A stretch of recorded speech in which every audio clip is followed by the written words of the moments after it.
Iran তার আত্মরক্ষার ব্যাপারে দৃঢ় প্রতিশ্রুতিবদ্ধ এবং প্রয়োজনে যে কোনো সীমা পর্যন্ত যুদ্ধকে এগিয়ে নিতে প্রস্তুত, এমনই কঠোর হুঁশিয়ারি দিয়েছেন ইরানের পররাষ্ট্রমন্ত্রী আব্বাস আরাকচি।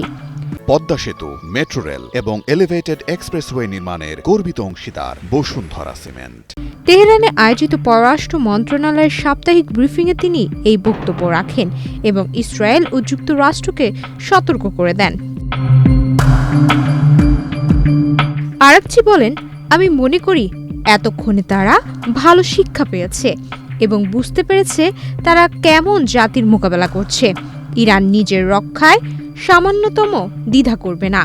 আমাদের জাতি যে কোনো চ্যালেঞ্জ মোকাবেলায় এবং যুদ্ধের শেষ সীমা পর্যন্ত যেতে সম্পূর্ণ প্রস্তুত।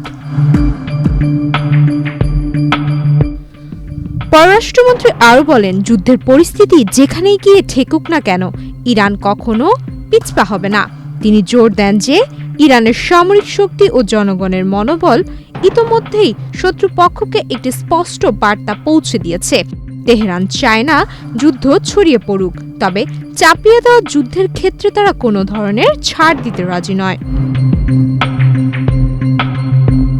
বিশ্লেষকরা মনে করছেন এই মন্তব্য মধ্যপ্রাচ্যের চলমান অস্থিতিশীল পরিস্থিতিকে আরও জটিল করে তুলতে পারে। গাজা এবং লেবাননের সম্প্রতি উত্তেজনার প্রেক্ষাপটে ইরান ও ইসরায়েলের মধ্যে সরাসরি সংঘাতের আশঙ্কা আগে থেকেই ছিল।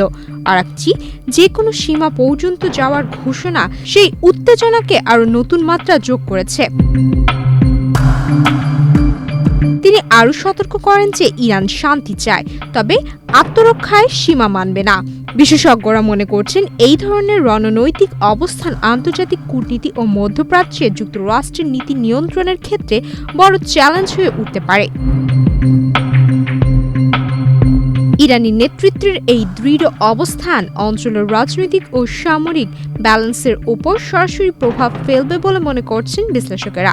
বিশেষ করে ইসরায়েল ও যুক্তরাষ্ট্রের সঙ্গে চলমান উত্তেজনার প্রেক্ষাপটে যে কোনো ছোট ধরনের সংঘাতও বড় আকারের সংকটে পরিণত হতে পারে। সুমাইয়া মিতু, বাংলাদেশ প্রতিদিন।